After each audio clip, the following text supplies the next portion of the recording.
come in new to a district, you are always thinking about how you meet people, how you learn what the values are, you learn about the different parts of the city that you live in.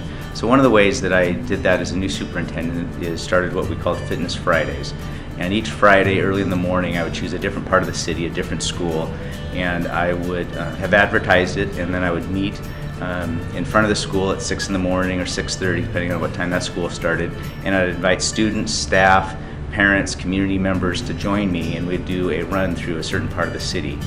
So one, it was a way for me to engage with people in the community in an informal setting, but it also helped message to the community the value that I placed in a healthy community and in a healthy school district.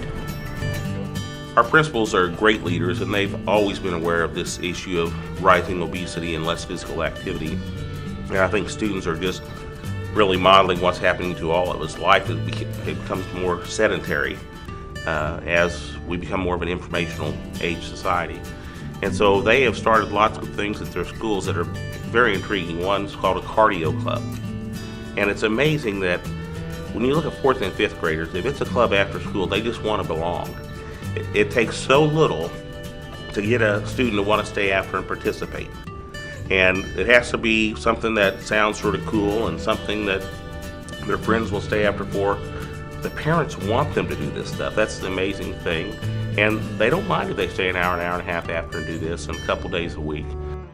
We also have a fitness challenge that we do countywide for all of our students in the elementary and middle schools.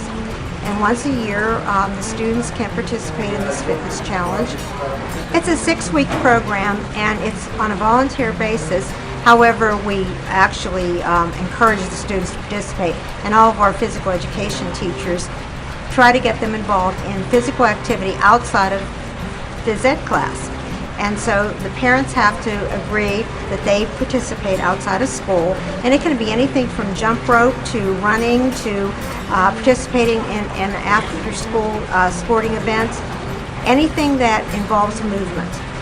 And so then the parents have to sign off that they participated in so many hours during the week. That comes in, and we tally that, and then we do minutes across the county, and at the end they have prizes for the students, and it's very well received, certainly by the elementary and middle school. We have PE standards in California, which we are following, but really our after-school programs is the time where we have been able to provide students with opportunities for healthy activities that they normally wouldn't be able to acquire.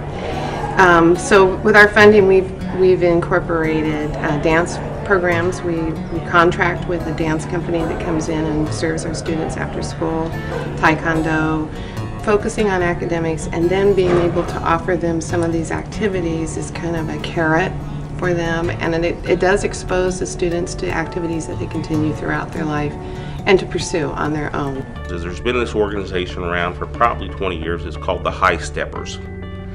It's a very dedicated African American man that goes and works in the more inner city population. And so we kept talking about trying to get more of the kids involved in programs, and we realized that probably as a culture we were being insensitive in that we kept thinking about traditional things that are somewhat more white middle class programs, Boy Scouts and basketball and softball, when right in front of our face was a program that really appealed to a certain population that was seen as a neat thing for kids to be involved in. So we invited him to come to our schools and do that as after school programs.